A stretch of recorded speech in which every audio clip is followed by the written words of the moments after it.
ନମସ୍କାର। ଆଉ ଥରେ ମୁଁ ଆପଣମାନଙ୍କୁ ଆମ ଓଡ଼ିଆ ସାବ ସ୍କୁଲ ପାଠରେ ସ୍ୱାଗତ କରୁଅଛି।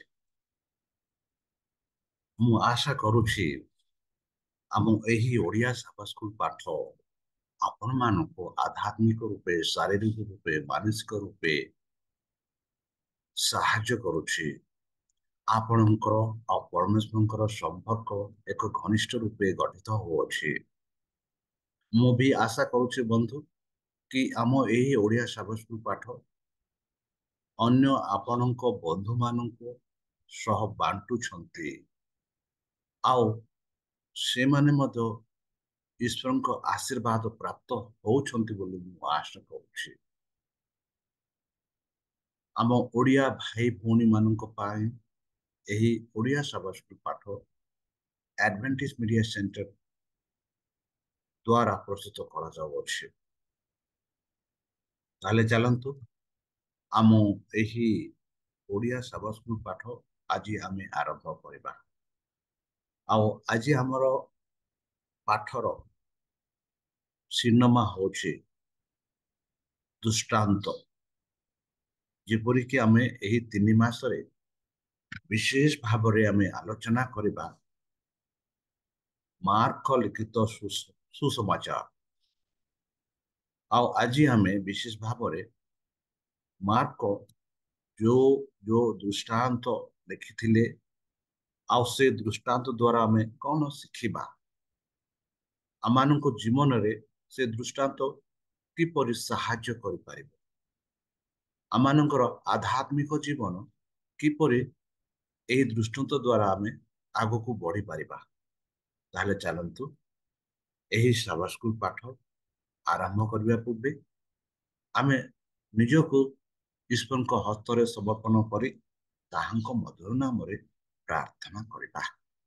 ହେ ଆମ୍ଭମାନଙ୍କ ସର୍ବଶକ୍ତି ସର୍ବଜ୍ଞାନୀ ପ୍ରେମର ସାଗର ଦୟାମୟ ଅନ୍ତର୍ଜମୀ ଅନୁଗ୍ରହ ପରମ ପିତା, ଧନ୍ୟବାଦ ଅର୍ପଣ କରୁଅଛି ବର୍ତ୍ତମାନ ଯେଉଁ ସମୟ ମାନଙ୍କୁ ଦେଇଅଛୁ ଏହି ସାବା ସ୍କୁଲ ପାଠ ପଢିବା ପାଇଁ, ଏହା ବୁଝିବା ପାଇଁ, ଏହା ଜାଣିବା ପାଇଁ ସେହି ପବିତ୍ର ଆତ୍ମା ଦ୍ୱାରା ଆମମାନଙ୍କୁ ପରିଚାଳନା କର। ଶତ୍ରୁ ଶୈତାନ ହାତରୁ ଆମମାନଙ୍କୁ ଦୂରେଇ ରଖ। ଆଉ ପରିଶେଷରେ ଯେବେ ତୁମେ ତୁମ ସେହି ସହସ୍ର ଦୂତଙ୍କ ସହ ଆସିବେ ସେତେବେଳେ ଆମମାନଙ୍କୁ ଏକ ବାସସ୍ଥାନ ଦେ ବୋଲି ତ୍ରାଣକର୍ତ୍ତା ପ୍ରଭୁ ଯୀଶୁଙ୍କ ମଧୁମୟ ନାମରେ ଏହି ଛୋଟ ବିକ୍ଷମ ଅଛି ଶୁଣି ଗ୍ରହଣ କର। ଆମେନ୍।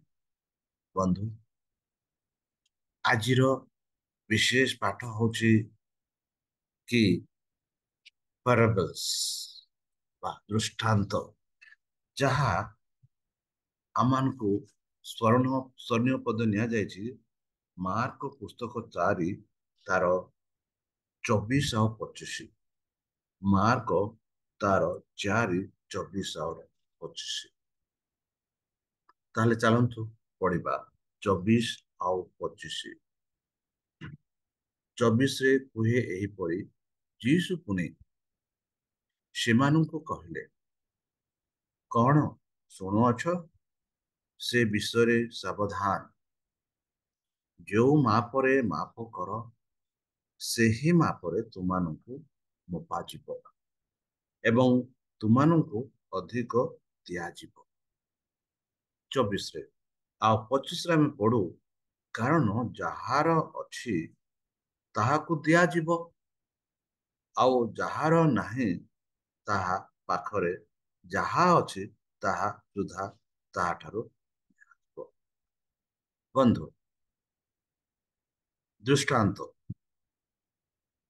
କେ ଯଦି ଆମେ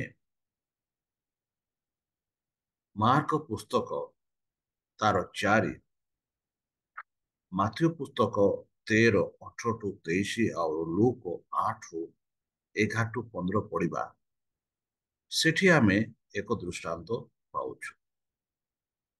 ଆଉ ସେ ଦୃଷ୍ଟାନ୍ତର ହଉଛି କି ବୁନାଲି ଦୃଷ୍ଟାନ୍ତ। ବୁନାଲି ଦୃଷ୍ଟାନ୍ତ। ଆମ ଭାରତ ଦେଶ ଏକ କୃଷି ଦେଶ ଆଉ କୃଷିମାନେ ଜାଣନ୍ତି କୋଉ ସମୟରେ ଆଉ କେଉଁ ସମୟ ସମୟରେ ବୀଜ ବା ବିହନକୁ ବୁଣିବାକୁ ପଡ଼ିବ। ଆଉ କେଉଁ ସ୍ଥାନରେ କେଉଁ ବିହନ ବୁଣିବାକୁ ପଡ଼ିବ ଆମ କୃଷକ ଭାଇମାନେ ଜାଣନ୍ତି। ଏଠି ଏହି କୃଷକ ଭାଇମାନଙ୍କ ମନରେ ରଖି ଯୀଶୁ ଖ୍ରୀଷ୍ଟ ଏକ ଦୃଷ୍ଟାନ୍ତ ଦଉଛନ୍ତି। ଆଉ ସେ ଦୃଷ୍ଟାନ୍ତ ହଉଛି ପୁନାଳି। ସେ କହନ୍ତି, ଯୀଶୁ ପୁଣି ସେମାନଙ୍କୁ କହିଲେ, କଣ କହିଲେ? ସେମାନେ କି ଏହି ଦୃଷ୍ଟାନ୍ତ ବୁଝୁନାହିଁ, ତେବେ କିପରି ସମସ୍ତ ଦୃଷ୍ଟାନ୍ତ ବୁଝିବ? ପୁନାଳି ବାକ୍ୟ ବୁଣେ। ଯେଉଁମାନେ ଶୁଣନ୍ତି, ପୁଣି ଶୁଣିବା କ୍ଷଣି ଶୟତାନ ଆସି ସେମାନଙ୍କ ଠାରେ ବୁଣା ଯାଇଥିବା ବାକ୍ୟ ହରଣ କରି ନିଏ। ସେମାନେ ବାକ୍ୟ ବୁଣା ଯାଇଥିବା ବାଟ ପାଖ ଭୂମି ସଦୃଶ୍ୟ। ସେହିପରି ଯେଉଁମାନେ ବାକ୍ୟ ଶୁଣିବା କ୍ଷଣି ଆନନ୍ଦରେ ତାହା ଗ୍ରହଣ କରନ୍ତି, କିନ୍ତୁ ସେମାନଙ୍କ ଠାରେ ଚେର ନ ମାଡ଼ିବାରୁ କ୍ଷଣକାଳ ମାତ୍ର ସ୍ଥିର ହୁଅନ୍ତି। ପରେ ବାକ୍ୟ ପ୍ରକାଶ, କ୍ଲେଶ ବା ତାଡ଼ନା ଘଟିଲେ ସେହି କ୍ଷଣେ ସେମାନେ ବିଘ୍ନ ପାଆନ୍ତି। ସେମାନେ ବୁଣା ଯାଇଥିବା ପଥୁରିଆ ଭୂମିର ସଦୃଶ୍ୟ। ଆଉ ଯେଉଁମାନେ ବାକ୍ୟ ଶୁଣନ୍ତି, ପୁଣି ସାଂସାରିକ ଚିନ୍ତା, ଧନର ମାୟା ଏବଂ ଅନ୍ୟ ସମସ୍ତ ବିଷୟର ଲାଲାସ ପ୍ରବେଶ କରି ବାକ୍ୟକୁ ଚାପି ପକାଏ ଓ ତାହା ଫଳହୀନ ହୁଏ। ସେହି ଅନ୍ୟ ପ୍ରକାର ଲୋକ ବୁଣା ଯାଇଥିବା କଣ୍ଟକମୟ ଭୂମି ସଦୃଶ୍ୟ। ଆଉ ଯେଉଁମାନେ ବାକ୍ୟ ଶୁଣି ତାହା ଗ୍ରହଣ କରନ୍ତି ଏବଂ 30 ଗୁଣ, 60 ଗୁଣ ଓ 100 ଗୁଣ ଫଳ ଫଳନ୍ତି, ସେମାନେ ବୁଣା ଯାଇଥିବା ଉତ୍ତମ ଭୂମି ସଦୃଶ୍ୟ। ବନ୍ଧୁ, ଏହି ଦୃଷ୍ଟାନ୍ତରେ ଆମେ କଣ ଦେଖୁଅଛୁ? ଏହି ଦୃଷ୍ଟାନ୍ତରେ ଆମେ ଦେଖୁଅଛୁ କି ଯେବେ ସେମାନେ ପ୍ରଭୁଙ୍କ ବାକ୍ୟ ଗ୍ରହଣ କରନ୍ତି, ଯେପରିକି ରାସ୍ତା କଡ଼ରେ ଯୋଉ ମଞ୍ଜି ପଡ଼ିଲା, ରାସ୍ତା କଠିନ ଜାଗା, ଆଉ କଠିନ ଜାଗାରେ ମଞ୍ଜି ଭିତରକୁ ଯିବାର କଠିନ। ଆଉ ସେତେବେଳେ କଣ ହୁଏ କି ପକ୍ଷୀ ଗୁଡାକ ଆସି ସେ ମଞ୍ଜିକୁ ଖାଇଦିଅନ୍ତି। ସେହିପରି ଯେବେ କି ଈଶ୍ୱରଙ୍କ ବାକ୍ୟ ଏକ କଠିନ ହୃଦୟରେ ପ୍ରବେଶ କରେ, ଆଉ ସେ କଠିନ ହୃଦୟ ଯୋଗୁ ସେ ବାକ୍ୟଟା ବଢେ ନାହିଁ, ସେ ରାସ୍ତା ହରାଇ ଦେଇଥାଏ, ସେ ବାକ୍ୟକୁ ଭୁଲି ଯାଇଥାଏ। ଆଉ ସେହିପରି ଯେଉଁ ମଞ୍ଜି ବା ଯେଉଁ ବୀଜ ବୋଦାରେ ପଡ଼ିଲା, ସେହି ବୀଜ ଉଠିବ, ବଢିବ, ମାତ୍ର ସେ ବୋଦାର ଚାପ ଦ୍ୱାରା ସେ ଆଗକୁ ବଢି ପାରିବ ନାହିଁ। ସେହିପରି ପ୍ରଭୁଙ୍କ ବାକ୍ୟ ଯେବେ ଆମେ ଗ୍ରହଣ କରିଥାଉ, ଧନ, ଚିନ୍ତା, ସମ୍ପର୍କ, ବିଭିନ୍ନ ପ୍ରକାର ଏହି ଯୋଉ ଗୁଡାକ ଆମମାନଙ୍କୁ ଚାପି ଦିଏ। ଆଉ ସେଇ ଚାପ ଯୋଗୁ ଆମେ ସେହି ବାକ୍ୟକୁ ଭୁଲି ଯାଇଥାଉ, ସେଇ ବାକ୍ୟକୁ ଭୁଲି ଯାଇଥାଉ। ଆଉ ସେହିପରି ଯେଉଁ ମଞ୍ଜି ବା ଯେଉଁ ବୀଜ ପଥର ଉପରେ ପଡ଼ିଲା, ସେ ପଥରରେ ଅଳ୍ପ ମାଟି, ଆଉ ଅଳ୍ପ ମାଟିରେ ସେ ଗଛଟା ଚେର ଭିତରକୁ ଯାଇପାରିଲା ନାହିଁ, ସେ ଶକ୍ତିହୀନ ହୋଇଗଲା। ଆଉ ଯେବେ କଷ୍ଟ ଆସେ, ବାଧା ଆସେ, ସଂକଟ ଆସେ ସେ ପ୍ରଭୁଙ୍କ ଠାରେ ଦୂର ହୋଇଯାଏ। ମାତ୍ର ଯେଉଁ ମଞ୍ଜି, ଯେଉଁ ବୀଜ ଏକ ସମତୁଳ ଏକ ଭଲ ମାଟିରେ ପଡେ, ଯାହା ଆମେ ଦେଖିଲୁ କି 30 ଗୁଣ, 60 ଗୁଣ, 100 ଗୁଣ ଫଳ ଫଳନ୍ତି ବୋଲି। ଯେହେତୁ ଏଇ ଯୋଉ ବ୍ୟକ୍ତିମାନେ ପ୍ରଭୁଙ୍କୁ ସମ୍ପୂର୍ଣ୍ଣ ରୂପେ ଗ୍ରହଣ କରନ୍ତି ଆଉ ସେ ବାକ୍ୟକୁ ନିଜ ଜୀବନରେ ବ୍ୟବହାର କରନ୍ତି, ନିଜ ଜୀବନରେ ପ୍ରଭୁଙ୍କ ଚରିତ୍ରକୁ ପ୍ରକାଶ କରନ୍ତି, ନିଜ ଜୀବନରେ ସେମାନେ ଅନ୍ୟମାନଙ୍କୁ ପ୍ରଭୁଙ୍କ ବିଷୟରେ କହନ୍ତି। ଏଥିଯୋଗୁ ସେମାନେ ଫଳଦାୟକ ହୁଅନ୍ତି ବୋଲି ଏଇ ଯୋଉ ଦୃଷ୍ଟାନ୍ତରେ ଆମେ ଦେଖୁଅଛୁ। ବନ୍ଧୁ, ଆଜି ବି ଆମମାନଙ୍କ ମଧ୍ୟସ୍ଥରେ, ଆମମାନଙ୍କ ମଣ୍ଡଳୀରେ ଅନେକ ଲୋକ ଅଛନ୍ତି କି ଏହି ଚାରି ମଞ୍ଜି ପରି ଏଇ ଯୋଉ ପ୍ରଭୁଙ୍କ ବାକ୍ୟ ଯେବେ ସେମାନେ ଗ୍ରହଣ କରନ୍ତି, ସେ ଗ୍ରହଣ କରନ୍ତି ମାତ୍ର ଯେବେ କଷ୍ଟ ଆସେ ସେମାନେ ସେ ବାକ୍ୟକୁ ଛାଡ଼ି ଚାଲିଯାଆନ୍ତି। ଯେବେ ଚାପ ଆସେ, ଯେବେ କଷ୍ଟ ଆସେ, ଧନର ଲାଲାସ ଆସେ, ସେତେବେଳେ ସେମାନେ ବାକ୍ୟକୁ ଛାଡ଼ି ଦିଅନ୍ତି।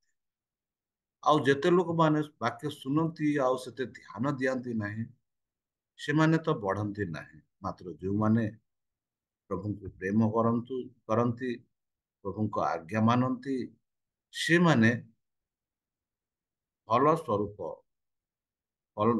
ପରମେଶ୍ୱରଙ୍କ ପାଇଁ ଆତ୍ମା ଗ୍ରହଣ କରନ୍ତି ବୋଲି ଆମେ ଦେଖୁଅଛୁ।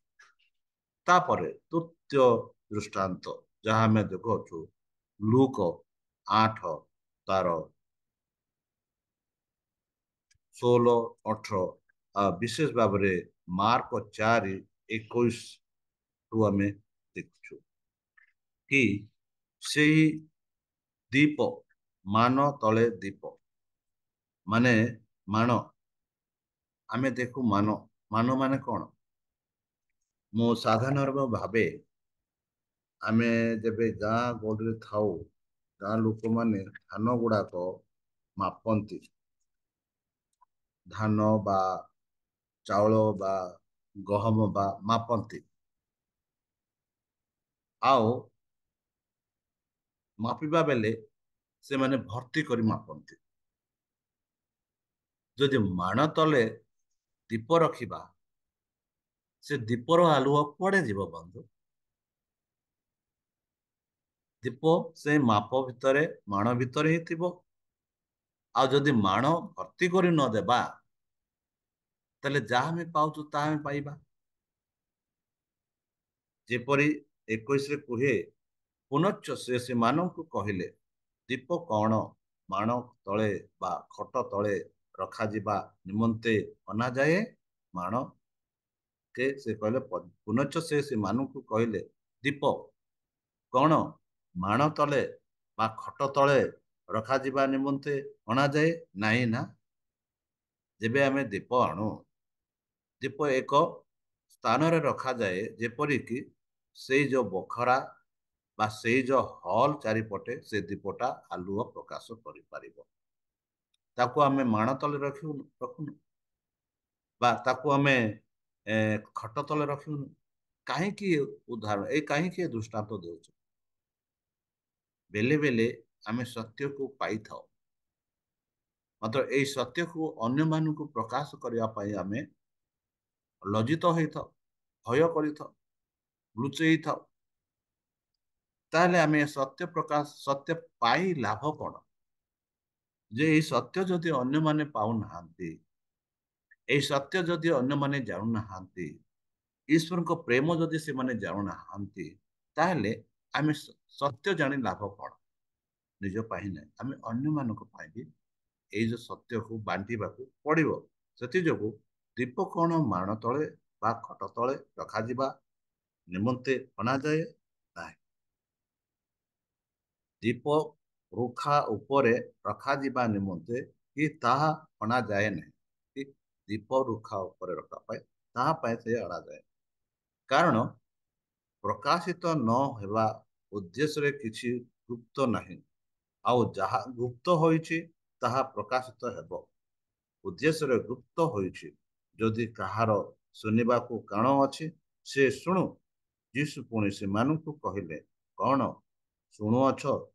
ସେ ବିଷୟରେ ସାବଧାନ।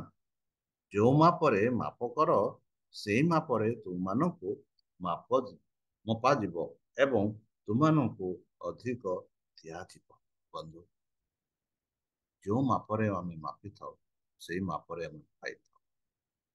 ଯେଉଁ ଦୀପ ଆମେ ଆଣୁ, ଯଦି ଆମେ ତାକୁ ଲୁଚେଇବା, ଯଦି ଅନ୍ୟମାନଙ୍କୁ ପ୍ରକାଶ ନ କରିବା, ତାହେଲେ ଅନ୍ୟମାନେ ମଧ୍ୟ ଆମମାନଙ୍କୁ ସେଇ ଦୀପ ପ୍ରକାଶ କରିପାରନ୍ତି ନାହିଁ। ଚାଲନ୍ତୁ ଆମେ ଆଗକୁ ବଢିବା। ମାର୍କ 4:10-12 ପର୍ଯ୍ୟନ୍ତ ଆମେ ଦେଖି ସାରିଛୁ। ତାହେଲେ ଚାଲନ୍ତୁ ଆମେ ଆଗକୁ ବଢି ଦେଖିବା କି ଯୀଶୁ କିପରି ଏହି ବାକ୍ୟକୁ କହିଲେ। ଯାହା ମୁଁ କହିଲି, ବର୍ତ୍ତମାନ ଏଇ ଯୋଉ ମଞ୍ଜି, ଏଇ ଯୋଉ ପ୍ରଦୀପ ସବୁ ବିଷୟରେ କହିଲି। ଆମେ ଈଶ୍ୱରଙ୍କ ବାକ୍ୟ, ପ୍ରଭୁଙ୍କ ବାକ୍ୟ ପବିତ୍ର ଶାସ୍ତ୍ରରୁ ଆମେ ପଢୁଛୁ। ଆଉ ପଢିଲା ବେଳେ ଏହି ବାକ୍ୟକୁ ଯଦି ଆମେ ଅନ୍ୟମାନଙ୍କୁ ପ୍ରଚାର କରୁନାହୁଁ, ଅନ୍ୟମାନଙ୍କୁ ଯଦି କହୁନାହୁଁ, ଯଦି ନିଜ ପାଖରେ ରଖୁଅଛୁ, ସେହି ପ୍ରଦୀପ ପରି, ସେହି ଦୀପ ପରି, ସେ ଦୀପକୁ ଯଦି ଆମେ ଗୋଟିଏ ଫୁଟିଆ ବା ଗୋଟିଏ ଥାଳି ଭିତରେ ରଖିଦେବା ବା ବୁଣା ଭିତରେ ରଖିଦେବା, ଯଦି ଆମେ ତାକୁ ଲୁଚେଇ ରଖିବା, ତାହେଲେ କିଛି ଲାଭ ନାହିଁ। ମଞ୍ଜିକୁ ଯଦି ଭଲ ଭାବରେ ଯଦି ରୋପିତ କରିବା, ଭଲ ଜାଗାରେ ସେ ବଢିବ।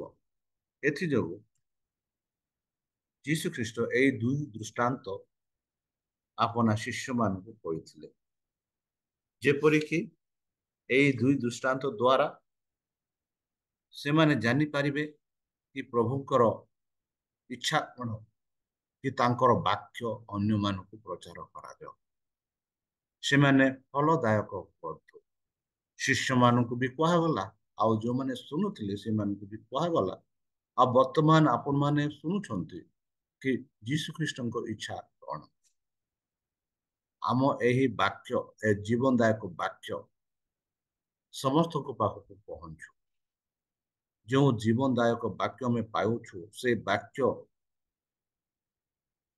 ଆମେ ଲୁଚେଇ ରଖିବାର ଆବଶ୍ୟକ ନାହିଁ, ବରଂ ପ୍ରକାଶ କରିବାକୁ ପଡିବ। କେମିତି?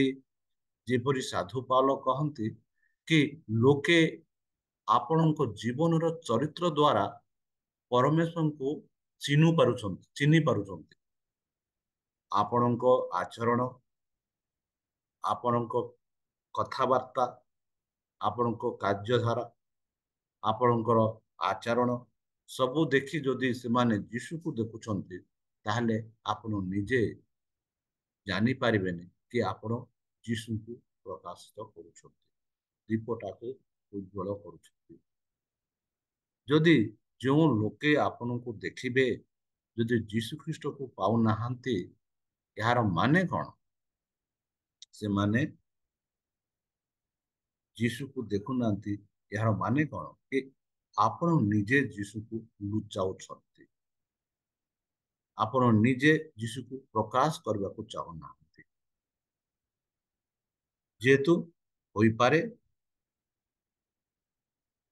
ସମ୍ପତ୍ତି ଦ୍ୱାରା, ହୋଇପାରେ ଧନ ଦ୍ୱାରା, ହୋଇପାରେ ଲାଲସ ଦ୍ୱାରା, ହୋଇପାରେ ଅନ୍ୟ କାରଣ ଦ୍ୱାରା ଆପଣମାନେ ଖ୍ରୀଷ୍ଟଙ୍କୁ ପ୍ରକାଶ କରିପାରୁନାହାନ୍ତି।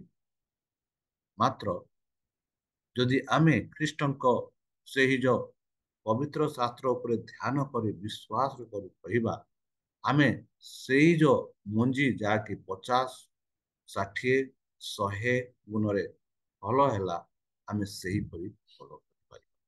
ତାହେଲେ ବନ୍ଧୁ, ଚାଲନ୍ତୁ ସେଇ ଖ୍ରୀଷ୍ଟଙ୍କ ଠାରେ ଆମେ ବିଶ୍ୱାସ କରିବା। ଏଇ ଦୁଇଟା ଦୃଷ୍ଟାନ୍ତ ଦ୍ୱାରା ଆମେ ଯେପରି ଜାଣିପାରିଲୁ କି ଆମ ଯୋଉ ବିଶ୍ୱାସକୁ ଆମେ ଲୁଚେଇ ରଖିବା ନାହିଁ, ଆଉ ଯୋଉ ବିଶ୍ୱାସ ଅଛି ସେ ବିଶ୍ୱାସକୁ ଆମେ ଆଗକୁ ବଢାଇବା ଯେପରି ଅନ୍ୟମାନେ ଜାଣିପାରିବେ। ତାହେଲେ ଚାଲନ୍ତୁ ନିଜକୁ ସମର୍ପଣ କରି ତାହାଙ୍କ ମଧୁର ନାମେ ଆମେ ପ୍ରାର୍ଥନା କରୁ। ହେ ଆମ୍ଭମାନଙ୍କ ସର୍ବଶକ୍ତି ସର୍ବଜ୍ଞାନୀ ପ୍ରେମର ସାଗର ଦୟାମୟ ଅନ୍ତର୍ଜମୀ ଅନୁଗ୍ରହ ପରମ ପିତା, ଧନ୍ୟବାଦ ଅର୍ପଣ କରୁଅଛୁ। ବର୍ତ୍ତମାନ ଯେଉଁ ବାକ୍ୟ ତୁମ ଭକ୍ତ ସେହି ସାବାସ୍କୁ ପାଠ ସେହି ଦୃଷ୍ଟାନ୍ତ ଦ୍ୱାରା ଆମମାନଙ୍କୁ ଶିଖେଇଲେ, ପ୍ରଭୁ ଆମମାନଙ୍କୁ ସାହାଯ୍ୟ କର ଯେପରିକି ଆମେ ସେହି ମଞ୍ଜି ଯେପରିକି 50, 60, 70, 80, 90, 100 ପରି ଫଳ ଆଣିଲା ସେହିପରି ଆମେ ଆଣିପାରିବୁ।